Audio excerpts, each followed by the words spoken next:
Homes have reached almost their worst level in affordability. We'll continue. My name's Eric. This is Above My Pay Grade. Let's get into it.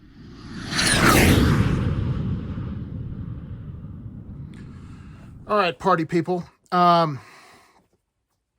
So I kind of, there are levels to the economy that are above my pay grade per se.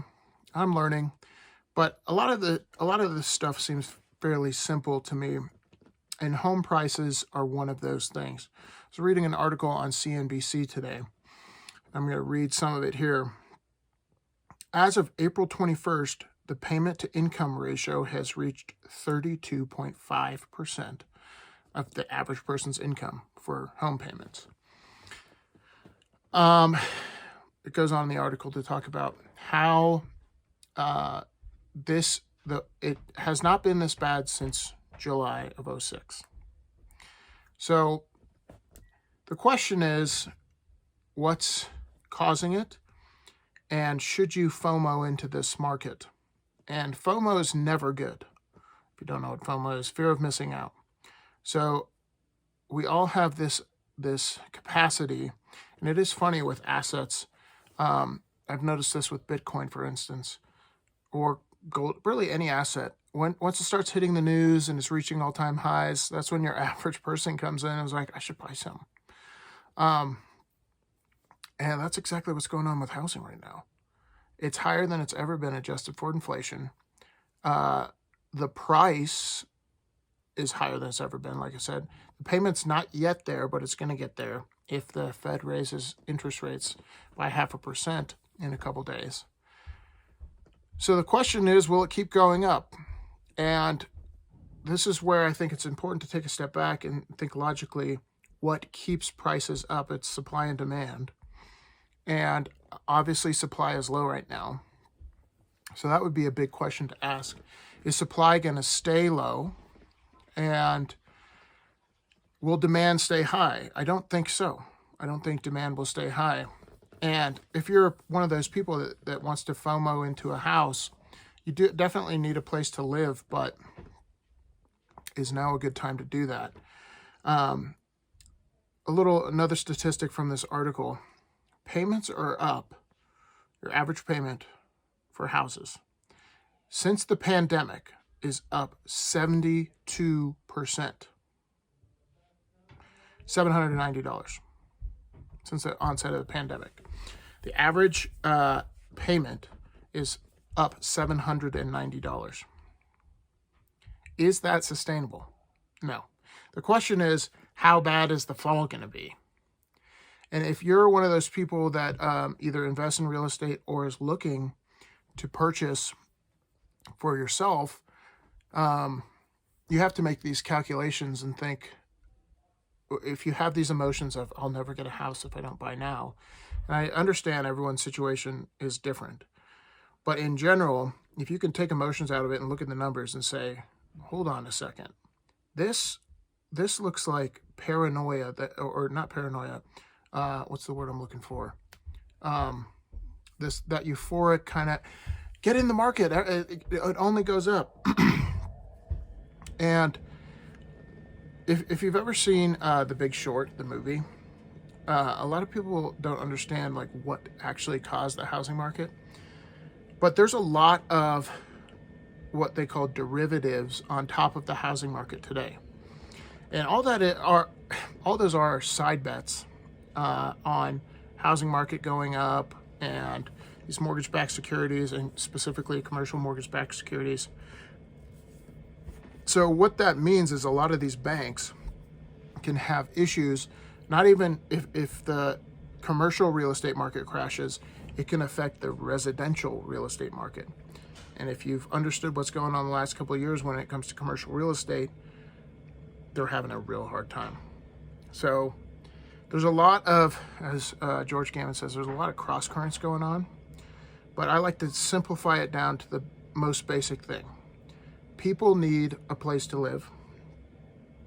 But if that house starts to get towards 2/3 of their income, it's unaffordable. AKA They literally cannot eat and live in the house at the same time. So they're going to find a different solution. They're going to live with their parents. They're going to live with a friend. They're going to do whatever they need to do to not be in that situation.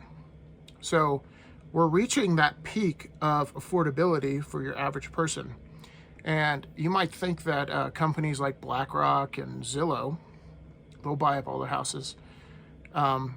They have to operate by the same rules, right? If they're buying that house at this price, then they have to have rent at this price to make a profit. So they have to operate by the same laws of supply and demand. And if people can't afford the rent and eat at the same time, they're going to pick eating. I do find it rather surprising that these rates keep going up, or these home prices keep staying up, but it won't stay that way for long. I will say this, home prices and the housing market in general is very illiquid, meaning people can't pull money out as quickly. So you see movements in the home market a lot slower than you do, like for instance, in the stock market. We didn't have a bottom in the housing market after the 08 crash till 2012. So it took 4 years for it to bottom. And initially, home prices dropped a lot, but it didn't bottom for 4 years. Something to keep in mind. And here's the kicker in this article. In the reaction to weaker affordability, consumers are suddenly turning to adjustable rate mortgages. If you've never heard that term before, what it means is normally you can get in at a lower payment, but if rates go up, your payment goes up. And in general, that caused the 08 crash, is because people were buying houses, they could afford the payment with the ARM, and as soon as that payment went up, they couldn't afford it, which caused a cascade effect of all these banks, because these banks were over leveraged as well. It's like, do we learn anything? This goes back to my video the other day about changing the incentives. A lot of these banks know that there's a protection team behind them. That is the Federal Reserve. So they can play fast and loose with credit. They can over leverage to the hilt because they know they're too big to fail. And if a business is too big to fail in the United States, that is not a free market. So adjustable rate mortgages offer lower interest rates. And since December of last year, they jumped from 2.5% of mortgages to now 8% of mortgages are adjustable rate. Yeah. Okay. All this, point is, it's bad news. If you have patience, all this is going to work its way out, and it's probably going to be messy. But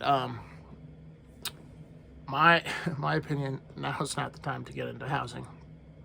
Time to rent. Figure out a different solution. Again, your own situation, whatever that is.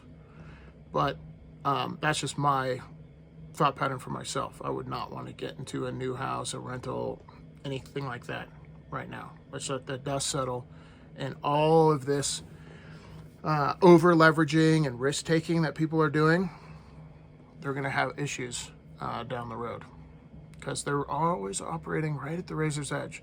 They're operating in the world of perfection. If everything goes right, we'll make money.